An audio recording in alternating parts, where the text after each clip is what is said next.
Celui-là, Il y a comme une petite tendance. attendez, je vais vous le dire. Non, mais en même temps, c'est facile. Nous aussi, il suffit. Oui, ben les jaloux, les jaloux. Mais non, mais attendez, c'est pas un site de rencontre en fait. Là, c'est le Sierra Leonais, Adonis Oroli. Il est acteur, il est écrivain, mannequin et il a gagné en octobre dernier le Mr Africa International, qui s'est déroulé. Tu nous dis écrivain mannequin. Écoute, Non, mais je vois le mannequin. Mais oui, il parle de tout. Et donc, en fait, sur ce site internet, on peut découvrir plein de choses dont on ne savait pas, en fait, dont on n'avait pas entendu parler. Et dans un autre genre, j'ai eu l'occasion de rencontrer deux filles exceptionnelles qui s'appellent Laura Eboak Song et Paola Audrey Ndingue, qui ont transformé leur passion pour la mode en un blog qui est devenu ensuite un magazine qui s'appelle Fascist Black. Je ne sais pas si vous avez entendu parler de Fascist Black. J'aime bien, je ne connais pas encore. Mais voilà, il y a un magazine, ça a été lancé en 2009. Le blog a été lancé en 2009 sur la toile et c'est devenu un magazine qui connaît un succès fulgurant. Et le site internet brasse large. Ça parle de beauté, de tendance, de conseils, de potins, de coups de cœur mode, de street style 100% African Black, s'il vous plaît. Et en fait, les blogueuses, si vous voulez, elles donnent une dimension nouvelle à leur projet en éditant donc ce support papier qui est vendu en Afrique du Sud, au Nigeria, au Kenya. Et l'Internet reste toujours la plateforme de prédilection pour dire « Black is beautiful ». Elle ressemble un peu à Alec Weck, d'ailleurs, le top modèle. Ben oui, justement, c'est... Et pour finir ce petit tour du net, il y a un dernier blog. En anglais, pardon. En français et en anglais. En français et en anglais. C'est distribué en France aussi. En France, c'est distribué un peu partout en Afrique. Et pour finir ce petit tour du net, il y a un blog qui s'appelle I See You Different. I See a Different You. C'est le nom qui a été donné à leur blog par 3 jeunes de Soweto, en Afrique du Sud. Tu parlais d'Afrique du Sud tout à l'heure. Ils ont dédié un site internet à leur propre style et à leur environnement. Ils voyagent partout en Afrique, comme vous pouvez le voir. Et donc, sur Plus d'Afrique, on dit bravo à ces initiatives. Et j'encourage les geeks d'Afrique à faire comme eux, à suivre les exemples et à montrer les talents qui sont autour d'eux, les talents du continent africain. Oui, moi je suis d'accord. Blog.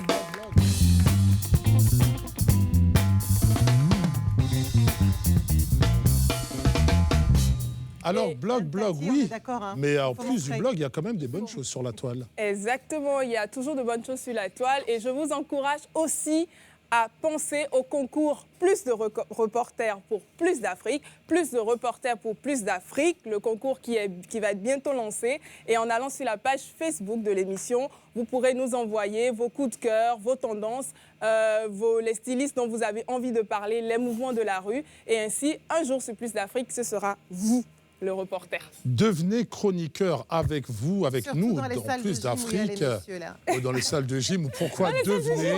C'est en réalité, en tout cas, c'est sur le site de Canal Plus Afrique. Tentez votre chance, vous nous envoyez tellement de bonnes choses. Comme on envoie beaucoup de papiers d'ailleurs, un groupe Jeune Afrique, je vois bien Benyamet qui disait oui. Non, mais on parlait tout à l'heure de l'industrie musicale, mais il y a une industrie qui se développe beaucoup, c'est l'industrie de la mode. De créateurs. Là, c'est une industrie qui va décoller. Quand vous voyagez, d'ailleurs, maintenant, il y a des Fashion Week partout. Il y avait la Fashion Week de Dakar. J'étais il y a une quinzaine de jours à Accra. Il y avait la Fashion Week d'Accra. Il y en a maintenant à peu près partout. Et il y a beaucoup de jeunes créateurs.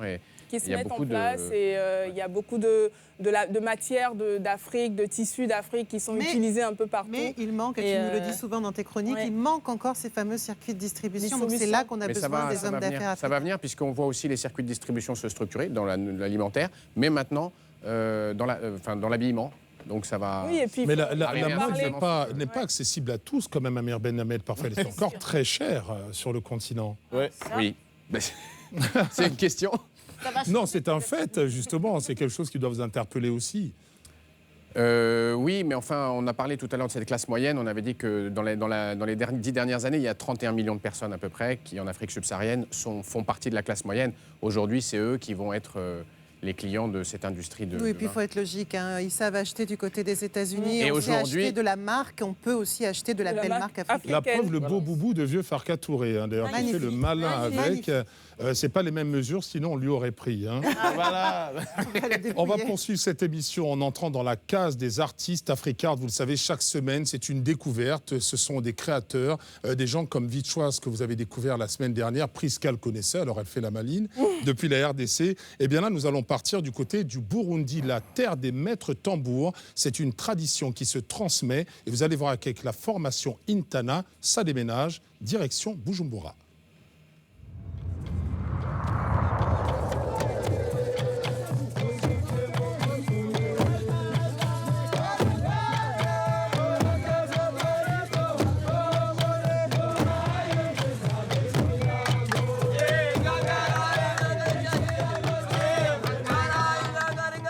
Notre club a un caractère tradit moderne. C'est un club qui a des objectifs d'encadrement de la jeunesse burundaise à travers la culture. Et la culture, elle a plusieurs aspects et nous nous focalisons sur le point de la danse et du chant.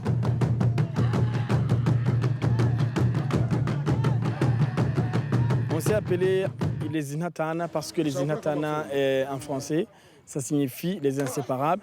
Nous sommes unis par le travail, l'amour de la culture, l'amour de la patrie, qu'on va leur valoriser à travers les arts. La culture, c'est pour tout le monde. Un pays sans culture, c'est pas un pays.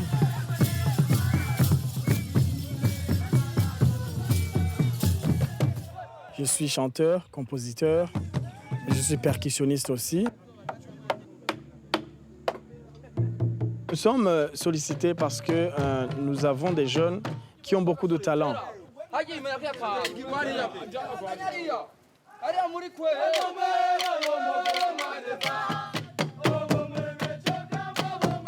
Nous avons 3 groupes. Il y a un groupe de danseuses, il y a un groupe qui est chargé de la création musicale, il y a un groupe de tambourinaires.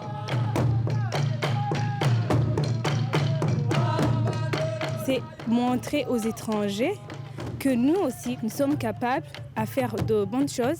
Ne pas entendre qu'au Burundi, il y a la guerre, il y a la famine, il y a le chômage, mais entendre qu'il y a une culture qui peut être à la hauteur des autres cultures. Avec la crise qui a secoué le Burundi depuis 1993, les esprits ont été entachés. Et pour éduquer les nouvelles générations, on doit alors créer une autre pépinière de jeunes qui n'ont pas connu la crise, mais plutôt qui vont connaître un Burundi de paix, un Burundi de tranquillité, un Burundi de beauté. Le partage, la paix sociale, la justice sociale, tout ça, ce sont des thèmes qui sont exploités dans nos chansons.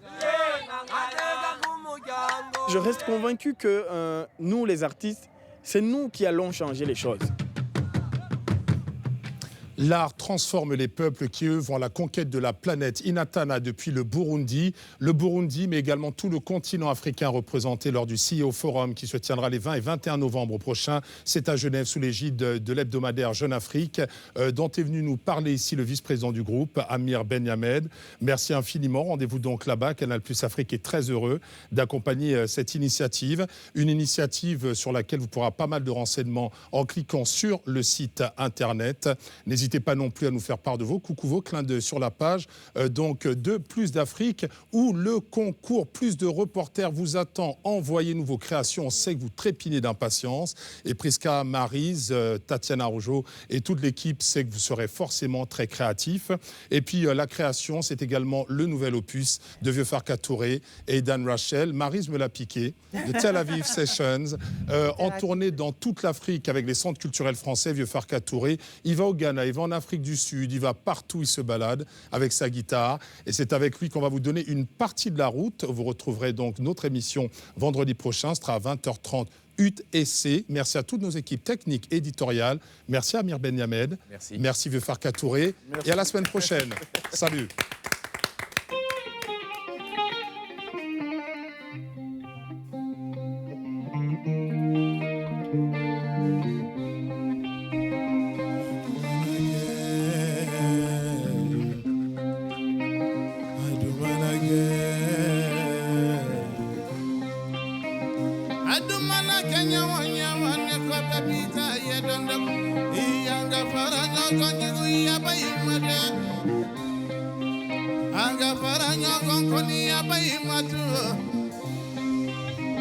Let